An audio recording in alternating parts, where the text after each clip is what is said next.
इमरान खान ने भी ये बात की थी, मुझे मजबूरन ये बात दोबारा कहनी पड़ेगी कि पाकिस्तानियों आप लोग बहुत सुस्त हो, आपको जगाने में बहुत टाइम लग जाता है, आप लोगों को बात समझ नहीं आती, आपके साथ भी ये रिक्शे वाले वाला सलूक होगा। मैं हर आम पाकिस्तानी को कहना चाहता हूं कि अगर आपने ये काया ना पलट दी, अगर आपने इनकी तबीयत दुरुस्त ना की, तो ये आपके साथ वही करेंगे जो उस रिक्शे वाले के साथ किया, उसकी बेटियों के साथ किया। वो 4 बेटियां सोग मना रही हैं, अशराफी की बेटियां जो हैं वो जश्न मना रही हैं। ये फर्क है जी, 2 अलग अलग दुनिया, 2 अलग अलग पाकिस्तान।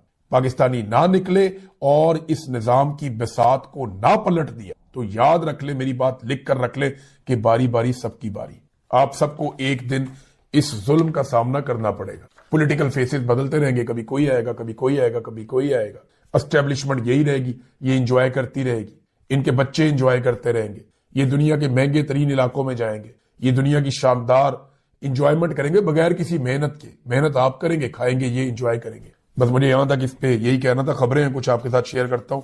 वजीर आज़म पाकिस्तान दोबारा IMF की मिन्नतें करने जा रहे हैं और IMF की जो मैनेजिंग डायरेक्टर है उनके साथ वजीर आज़म अब मुलाकात करेंगे, क्योंकि जो कारनामे शरीफ खानदान ने और जरदारी खानदान ने किया है उसकी कीमत पाकिस्तान की सारी इंडस्ट्री और सारे पाकिस्तानी चुका रहे हैं। कैसे, मैं आपको बताता हूं। इन्होंने नाकाबिले फहम किस्म के, अजीबो गरीब किस्म के, जब किसी को समझ भी नहीं आते उस तरह के LNG के महंगे तरीन मुआहदे कर लिए। इन्होंने मुआहदे करके LNG बहुत ज्यादा कीमत पर खरीद ली और बहुत लंबा मुआहदा कर लिया। अब आपका इस्तेमाल कम है, आपके पास LNG ज्यादा है। दुनिया में LNG सस्ती हो रही है, लेकिन आपने क्योंकि मुआहदे कर लिए तो आपको महंगी खरीदनी पड़ेगी। तो नवाज शरीफ साहब ने जो घटिया लंबे मुआहदे किए LNG के, वो पाकिस्तान की जड़ों में बैठ गए। फिर इन्होंने IPPs के अजीबो गरीब किस्म के मुआहदे किए कि IPPs को लाकर बैठा दिया, आप बिजली बनाए या ना बनाए, हम आपको पैसा देंगे, हर महीने बिल आपको मिलेगा। और फिर पाकिस्तान की कैपेसिटी से दुगनी इस्तेमाल जितना हमें चाहिए था, हमें अगर 100 यूनिट चाहिए था तो इन्होंने 250 यूनिट बिजली बना दी पाकिस्तान में। अब वो सारे IPPs फारिग बैठे, उनको बिल हर महीने जा रहा है और जा कहां से रहा है? पाकिस्तानियों की जेब से। और वो कमीशन किसको दे रहे हैं आप बेहतर समझ। तो शरीफों ने और जरदारियों ने मिलकर जो एनर्जी की प्राइसेस बढ़ाई पाकिस्तान में LNG और बिजली के जरिए से, LNG के मुआहदों और IPPs के जरिए से, उनकी वजह से पाकिस्तानियों की कमर टूट गई। पाकिस्तान की इंडस्ट्री मुकाबला करने से बाहर हो गई। और अब हालात यह है कि अगर आप सब्सिडी ना दें तो इंडस्ट्री चल नहीं सकती। यानी आप अरबों डॉलर या अरबों रुपया आप देते रहेंगे तो आपकी इंडस्ट्री चलेगी, अदरवाइज आपकी इंडस्ट्री नहीं चल सकती। ज्यादातर इंडस्ट्री पाकिस्तान की बंद हो रही है। मैं बहुत मोहतात भी बात करूं तो 25 से 30% टेक्सटाइल इंडस्ट्री आपकी खत्म हो गई। किसान आपका पूरी तरह से बर्बाद हो गया। अब बची कुची इंडस्ट्री को और कारोबारी हजरात को बचाने के लिए, देखिए सबको तो PIA तोहफे में नहीं दे सकते ना, ये सबको तो ये बड़े बड़े अपनी जो सरकारी महकमे वो तोहफे में नहीं दे सकते। बाकी लोगों ने तो मेहनत करके पैसे कमाने हैं। तो कॉस्ट ऑफ प्रोडक्शन बहुत ज्यादा हो गई, क्योंकि पाकिस्तान में LNG और IPPs वाले गंद की वजह से ये इतना महंगा हो गया पाकिस्तान के अंदर प्रोडक्शन करना कि जो सनतकार हैं वो भागना शुरू हो। अब उन्हें रोकने के लिए ये IMF से दोबारा दरखास्त करेंगे कि जनाब हम 2000 अरब का कोई एक रिलीफ पैकेज देना चाहते हैं सनतकारों को, हमें ये देने दिया जाए। हालात इनके पता क्या है, इन्होंने जिस नौयत के मुआहदे किए उसके बाद पाकिस्तान के साथ क्या हुआ, इसको अगर आप जानना चाहते हैं तो ये एक खबर आप देखिए कि बिजली के शोबे में 800 अरब रुपए की मनफी इक्विटी सालाना कारकर्दगी रिपोर्ट आई है। ये इन्होंने पाकिस्तान के साथ किया नादरीन। और 6 बिजली की तकसीम कार कंपनियां मुसलसल उनको नुकसानात हो रहे हैं, बिजली चोरी नहीं रोक पाए ये, और सर्कुलर डेथ जो है वो बढ़ता हुआ बोझ बनता जा रहा है। इस वक्त तक जो पावर सेक्टर के कुल वाजिबात है, पावर सेक्टर के कुल वाजिबात इस वक्त तक 9.2 खरब यानी 9,200 अरब तक पहुंच गए हैं। ये इन्होंने किया पाकिस्तान के साथ पिछले 15-20 साल में। जरदारी साहब आए, उन्होंने जनाब राजा रेंटल साहब तबाहियां फेर दी, नून लीग ने उनको नाम दिया था, फिर खुद आए फिर भी वही काम की। ऐसे IPPs के मुआहदे किए कि बेड़ा गर्क कर दिया, मईशत को ऐसा टीका लगाया कि आज 9,200 अरब आपको डायरेक्टली देना है। ये आपके जिम्मे सिर्फ वाजिबात हैं पावर सेक्टर में, ये इन्होंने किया पाकिस्तान के साथ। नादरीन अब क्योंकि तीरा में ऑपरेशन हो रहा है तो बाजोड़ पे भी तवज्जो आएगी। बाजोड़ में पहले भी ऑपरेशन हुए, बार बार हुए। बाजोड़ का मामला यह है कि वहां पे बहुत कीमती मादनियात है, शानदार किस्म की मादनियात है। तो वजीर आला खैबर पख्तूनख्वा बेशक नौजवान है लेकिन बहुत तजर्बाकार है। ये जनाब गए और जाके इन्होंने बाजोड़ के पार्लियामेंटेरियंस, कौमी मशरान और अमायदीन पर मुश्तमिल एक जरगे से इन्होंने जाके मुलाकात की। और ये जो जरगा बैठा बाजोड़ के हवाले से, इसमें बहुत सारी चीजों के ऊपर उन्होंने गौर किया और जो लोगों के मकानात को, लोगों के दुकानों को, लोगों के कारोबार को जितना भी नुकसान हुआ है उसके अजाले के लिए यहाँ पे तजावीज पेश की गई। लेकिन अब बारी बारी सबकी बारी, मैं बार बार ये कहता हूं, जब एक इलाके में ऑपरेशन हो रहा होता है तो दूसरे इलाके के लोगों को लगता है कि हम पे ऑपरेशन नहीं आएगा। नहीं जी, बारी बारी सबकी बारी। जहां जहां वसाइल होंगे वहां वहां पे मसाइल आएंगे, जहां जहां पे मादनियात होंगी वहां वहां पे लड़ाई पहुंचेगी। देखिए ना, वेनेजुएला में क्या था, लड़ाई पहुंच गई ना। क्यों पहुंची? मादनियात हैं, तेल है। ईरान में, इराक में, लीबिया में क्या था? तेल था ना, लड़ाई पहुंच गई। इसी तरह दुनिया में जहां जहां पे वसाइल है वहां पे मसाइल खुद ही पहुंचेंगे और यही तरीकाकार है, यही तरीका है वारदात। अब देखें ना, यहां पे ग्रीनलैंड के अंदर इस वक्त एक फड्डा पड़ा हुआ है बेहतरीन दोस्तों के अंदर। ये वो ममालिक हैं जो नेटो के अंदर एक शानदार इत्तेहाद के अंदर रहे। इन्होंने दुनिया में जहां चाहा इन्होंने अटैक किया और जो मकासद इनको दरकार थे इन्होंने अपने अचीव किए। लेकिन आज उनके बीच में एक कन्फ्लिक्ट है, वजह ग्रीनलैंड। तो ग्रीनलैंड में क्या है? मादनियात, वसाइल। तो वसाइल के हुसूल के लिए मसाइल पैदा हो जाते हैं। अचकज़ई साहब ने चंद बड़ी इंपॉर्टेंट बातें की हैं, मैं चाहूंगा कि आपके साथ जरूर शेयर करूं। उन्होंने कहा जी इस तमाम सूरत हाल का वाहिद हल जो है, ये कराची के अंदर क्योंकि एक तहरीक तहफ़्फ़ुज़ आईन पाकिस्तान की मीटिंग हुई तो उन्होंने कहा इस तमाम सूरत हाल का वाहिद हल जमहूरियत है। हमें ऐसी जमहूरियत चाहिए जहां छोटी कौमें भी बोल सकें, जहां इख्तलाफ राय को जुर्म ना समझा जाए, जहां नाइंसाफी घरों को उजाड़ने की बजाय इंसाफ खुशहाली लाए। नाइंसाफी भाइयों को लड़ा देती है, मुआशरे को तोड़ देती है और बदएतमादी को जन्म देती है। किसी ने दुरुस्त कहा था कि पाकिस्तान कौमों का एक कैद खाना बन चुका है, पिंजरा है, चाहे वो सोने का हो या जवाहरात से सजा हुआ हो, पिंजरा आखिर पिंजरा ही होता। आजादी के बगैर कोई कौम तरक्की नहीं कर सकती। फिर अचकज़ई साहब ने कहा कि अंग्रेजों ने सड़कें भी बना दी थी, रेलवे भी बना दिए थे, तालीमी इदारे भी बना दिए थे, मगर फिर भी हम गुलामी पर इनको तकलीफ को इनकी समझो। लेकिन वो क्या समझाएगा, उसका अपना इदारा जो है मरियम नवाज के फ्लैक्स सीधे करने पे लगा हुआ है आजकल। तो उन्होंने क्या करना है, यानी इससे पहले हम देखते थे फौज को काम करते हुए, लेकिन अभी मरियम नवाज के फ्लैक्स फौज सीधे कर रही है। ये दिन भी फौज ने देखना था। मेरे बहुत सारे फौजी दोस्त हैं, वो बेचारे इसके ऊपर बड़े सीख पाए। मेरी उनसे बात हुई, मैंने कहा ये क्या है, उन्होंने कहा यार किधर लाके खड़ा कर दिया हमें, ये हमारा काम तो नहीं है ना, मरियम नवाज के फ्लैक्स हम सीधे कर रहे हैं, ये तो यूनिफॉर्म की तौहीन है, ज्यादती हो रही है। तो मैंने कहा ये क्यों करते हो? फिर उन्होंने कहा यार बेचारे सिपाही का क्या दिमाग होता है, वो तो जो देखता है वो उसको फॉलो करता है, वो देख रहा है ऊपर से यही काम चल रहा है तो आगे भी यही काम चल रहा है, अब क्या करें। हालात इनके ये है कि इन्होंने जानवरों के चारे के ऊपर मरियम नवाज का फोटो लगा दिया और भाई उधर किसी कट्टे बच्चे का लगाना था, किसी बच्ची का लगाना था, गाय भैंस का वहां पे आपने लगाना था फोटो कि ये चारा गाय भैंसों के लिए आया, उधर भी चुप के मरियम नवाज का फोटो लगा दिया।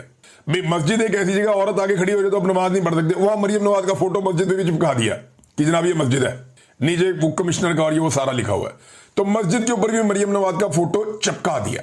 अपना फोटो चिपकाने का जो शौक है ना, वो ये बता रहा है कि ये लोग ज़हनी मरीज हैं, इनको इलाज की जरूरत है। इनको इक्तदार दे दिया पकड़ के एस्टेब्लिशमेंट ने, इन्हें तो अब इस वक्त इलाज मिलना चाहिए था, इन्हें लाके इक्तदार में बिठा दिया।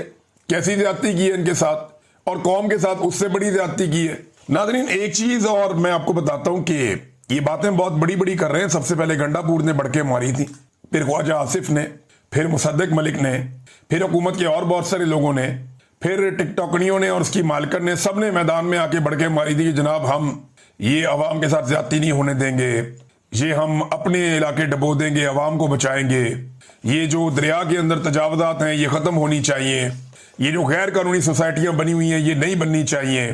किसी एक के खिलाफ भी कानूनी कार्रवाई नहीं हुई अभी तक। पाकिस्तान डूब गया, पाकिस्तानी रुल गए, गरीब आदमी की फसलें रुल गई, चावल के दाने आपके पास नहीं है। अब इस साल बेड़ा गर्क कर दिया चावल की फसल का पकड़ के इन्होंने, सिर्फ दरियाओं के रास्ते बंद कर करके। ये पानी दरियाओं के रास्तों से जाना चाहिए था ना। ये जो आपने सोसाइटियां बनाए बंद बांधे, आपने अजीबो गरीब दरियाओं का रुख मोड़ दिया, वो क्या पानी फिर देहातों में सैलाब आ गए तो पूरे के पूरे इलाके रुड़ गए और इनकी फैक्ट्रियां महफूज हैं, इनकी सोसाइटियां महफूज हैं। ये कहते हैं हम ये नहीं होने देंगे। तजावजात के खिलाफ इन्होंने बढ़ के बड़ी मारी है, लेकिन एक भी बंदा, कोई मुकदमा दर्ज नहीं हुआ, कोई बंदा गिरफ्तार नहीं हुआ। गंडापुर ने कहा मैं हटाऊंगा सारी तजावजात। वो एक होटल के ऊपर एक दीवार गिराने पे गंडापुर को मिलके उनके साथ खुशगपियां लगानी पड़ी अमीर मुकाम के साथ। यहां अलीम खान जिसने दरिया के बीच में सोसाइटी बनाई, जिसको गिरफ्तार होना चाहिए था, इस वक्त उसके ऊपर मुकदमा होना चाहिए था, वो मरियम नवाज के साथ कश्ती में झूले ले रहा था। अंदाजा करें आप। और मुझे तब समझ आई कि दरिया रावी में कर क्या रहा है। वो लोगों ने बताया कि जनाब बांध तोड़ दिए अपनी सोसाइटी बचाने के चक्कर में, फिर भी सोसाइटी में पानी घुस गया, लोगों का करोड़ों अरबों का सामान ज़ाया हो गया, कोई गिरफ्तार नहीं हुआ। भैया एनओसी भी कैंसिल कर दो, कोई मुकदमा ही दर्ज कर लो, किसी को गिरफ्तार ही कर लो, लेकिन ये सिर्फ सियासत करेंगे। इस वक्त ये बातें चीतें की जाएंगी, दिहाड़ियां लगाई जाएंगी और फिर ये अपने अपने काम पे लग जाएंगे। इन्हें लगता है कि पाकिस्तानी भूल जाएंगे, जल्दी भूल जाएंगे, लेकिन इंशाल्लाह हम पाकिस्तानियों को भूलने नहीं देंगे। ये बातें हम बार बार याद दिलाएंगे और ये बातें याद रखनी पड़ेंगी। नादरीन, इमरान खान साहब को आज भी उनकी बहनों से नहीं मिलने दिया गया, उन्हें कैद तन्हाई में रखा गया है। खास तौर पे उन्होंने जो आखिरी ट्वीट किया उसके बाद बड़ा सख्त मैसेज दिया जा रहा है। उनके दोनों भांजों को गिरफ्तार कर लिया गया है, उनके बेटों को वीजा इशू नहीं किया जा रहा, जेल के अंदर उनकी अपनी हालत खराब है। आज एक मेडिकल रिपोर्ट भी आई है, वो भी मैं आपके साथ शेयर करता हूं। तो मरी प्लान के बाद ऐसा लगता है कि अब चीजें एग्जीक्यूट हो रही हैं। मरी प्लान जो है वो एक्सटेंशन का एक प्लान है कि आर्मी चीफ को एक्सटेंशन किस तरीके से देनी है, क्या 2 साल आगे बढ़ाने हैं या नई एक्सटेंशन देकर 5 साल मजीद देने हैं, 2027 तक बढ़ाना है या 2030 तक बढ़ाना है, करना क्या है और उसके बदले में हासिल क्या करना है। यानी इमरान खान से छुटकारा शरीफ खानदान का एक बड़ा मुतालबा है। तो क्या वो उन्हें दे पाएगी मिलिट्री एस्टेब्लिशमेंट एक्सटेंशन के बदले में? ये चीजें ऐसा लगता है अब तय हो गई हैं। उसके बाद इमरान खान साहब की मुलाकातें बहुत बुरी तरह बंद हैं, उनके भांजे उठा लिए गए हैं। सैलाब के बावजूद जो है वो मुलाकात रोकने पर तवज्जो मरकूज है। अडयाला के बाद आज मुलाकात वाला दिन था, वहां ड्रामा लगा रहा सारा दिन, फिर इन्होंने नहीं मिलने दिया। कारकुन भी एहतजाज करते रहे। इमरान खान की बहनें अकेली वहां दीवार पे बैठी रही शाम तक कि हमारे भाई से मुलाकात करवा दो। उनकी मुलाकात नहीं करवाई गई। फिर आज कुछ वहां पे सहाफी ऐसे थे जिनसे बड़े सख्त सवालात उन्होंने किए अलीमा खानम से। सियासी नौयत के भी थे, दीगर भी थे। मरे हुए को मारना बड़ा आसान होता है। वो जर्नलिस्ट हैं, मेरे कुलीग हैं, लेकिन दबाव बहुत होता है जर्नलिस्टों पे भी, मैं जानता हूं अच्छी तरह। एस्टेब्लिशमेंट बहुत दबाव डालती है। तो बड़े ऐसे सवाल किए गए कि इमरान खान नाम लेके क्यों तनकीद करते हैं इदारों के ऊपर, वो नाम लेता है इदारों का। तो उन्होंने कहा ये क्या है, आसिम मुनीर का नाम लेता है ना, तो इसमें क्या है, वो साबिक वजीर आजम है, उसे कैद तन्हाई में रखा हुआ है, ये ज्यादा बड़ा जुर्म है। और ये कौन कर रहा है? आसिम मुनीर ही कर रहा है, उन्होंने ये कहा।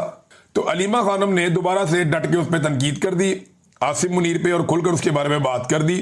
अब साबिक वजीर आजम को डाला हुआ है कैद तन्हाई में और उन्हें मुलाकातों की इजाजत नहीं दी जा रही। मैं याद दिला दूं कि गंडापुर साहब ने 12 जुलाई या एग्जैक्टली 12 जुलाई का दिन था जब गंडापुर साहब ने यह दावा किया था कि 90 दिन बाद या तो इमरान खान रिहा हो जाएगा या फिर हम सियासत छोड़ देंगे। तो गंडापुर साहब को मैंने सिर्फ यह बताना था कि 12 जुलाई से 12 अगस्त और अब सितंबर की 2 तारीख आ गई है, लिहाजा आपके बाकी रह गए हैं 38 दिन। तो 38 दिन जो है उनमें गंडापुर साहब या तो आप सियासत छोड़ देंगे, जो आपने खड़े होकर बहुत बड़ा दावा किया था, डेडलाइन दी थी अपने आप को, या फिर इमरान खान साहब बाहर होंगे। तो मैंने उस वक्त कहा था कि इनके पास 3 महीने के बाद कोई और बहाना होगा कि ये ना होता तो इमरान खान छूट जाता, वो ना होता तो इमरान खान छूट जाता, ये मेरी बात मान लेता तो इमरान खान छूट जाता। तो बड़े बड़े इन्होंने दावे पहले भी किए, बड़ी बड़ी बढ़के मारी हैं। वो 12-14 क्लिप है मेरे पास, किसी दिन आपको सुनाऊंगा कि गंडापुर ने कैसे इमरान खान को छुड़ाने के दावे किए और फिर किया क्या। बहरहाल इमरान खान साहब की मेडिकल इशू के ऊपर एक रिपोर्ट आई है और ये रिपोर्ट कह रही है कि हैरानकुन इंकशाफ है इसके अंदर, जिसके मुताबिक पहली बार पिम्स मेडिकल बोर्ड ने कान और दांत के हसास होने की बुनियाद पर सपोर्टिव मैनेजमेंट तजवीज की है इमरान खान के लिए। 2024 से उन्हें चेक किया जा रहा है। इमरान खान साहब के जो अपने डॉक्टर हैं, जुलाई 2024 में उन्होंने जेल का आखिरी विजिट किया था और अब तक 15 से ज्यादा मुख्तलिफ डॉक्टर उन्हें चेक कर चुके हैं। लेकिन यहाँ पे इशू है, देखिए इमरान खान शिकायत नहीं करता, वो जिस्मानी लिहाज से खुद को मजबूत रखने में कामयाब रहे हैं इमरान खान साहब, लेकिन उनके कान और दांत का इशू बढ़ रहा है। अब उसे आप बगैर सपोर्ट के काबू रखने में इस उम्र में कामयाब नहीं होते, ये मुश्किल होता है। लिहाजा डॉक्टर भी अब ये कह रहे हैं कि करना पड़ेगा, लेकिन इमरान खान की हिम्मत को दाद देनी पड़ेगी कि दांत और कान ये 2 ऐसी दर्दें होती हैं जिनके बारे में लोग कहते हैं कि ये दर्द किसी को भी ना हो, बड़ी शदीद दर्द होती है। जिसे कभी दांत में दर्द रहा हो ना या कान का दर्द हो जाए रात को, तो उसको आइडिया है कि कितना खौफनाक दर्द होता है। मेरे क्योंकि बहुत कम कभी लेकिन कान में दर्द होता है, ये मैंने ISI वालों को भी कहा था। मैंने कहा जिस दिन मेरे कान में दर्द हो जाएगी ना, उस दिन आप सबको लग पता जाएगा, क्योंकि मेरे 2-3 महीने में एक आध दफा कान में दर्द होती है। तो वो ऐसी दर्द होती है कि बंदा दूरा हो जाता है। तो ये मेरे इमरान खान साहब के मैं हिम्मत को दाद देता हूं कि वो फिर भी शिकायत नहीं करते, वो उस तरह से नहीं कहते।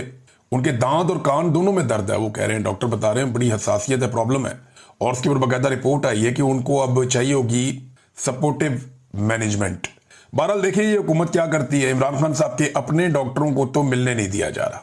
अब इमरान खान तो चले पाकिस्तान तहरीक इंसाफ के बानी है ना, या बानी है पाकिस्तान के साथ ये किया जा रहा है। जिसने भी पाकिस्तान के साथ अच्छा किया, पाकिस्तान की मिलिट्री एस्टेब्लिशमेंट ने उसे निशाने इबरत बनाया। ये ऐवान सदर में ये उनकी जो एक ऑफिशियल सोशल मीडिया है जरदारी साहब, वहां आप ये देखें कायदे आजम का फोटो गायब है। अब इसमें ना एक कानून खुद बिल लेकर आई थी पाकिस्तान पीपल्स पार्टी, जिसके मुताबिक 50,000 रुपए जुर्माना और 5 महीने की कैद थी सरकारी दफ्तर से कायदे आजम की फोटो हटाने पर। तो ये तो सबसे बड़ा सरकारी दफ्तर है पाकिस्तान का। तो कायदे आजम को ये रफ्ता रफ्ता आहिस्ता आहिस्ता कायदे आजम को जो है फेड आउट कर रहे हैं। ऐसा लगता है कि एक वक्त आएगा कि ये नोट के ऊपर से कायदे आजम का फोटो उतार के तो इनकी तस्वीर लगा देंगे, शरीफ खानदान के, जरदारी खानदान के, और इन लोगों को लीडर बना के पेश कर देंगे। ऐसा दिखाई देता है, ऐसा लगता है शायद ये कर गुजरेंगे। ये काम भी ये लोग कर लेंगे, कोई पता नहीं इनका। ये फ्रॉड में किसी भी लेवल तक जा सकते हैं। नादरीन, पाकिस्तान टेलीविजन ने अपने एक बदजबानी करने पर मुलाजिम को फारिग कर दिया है।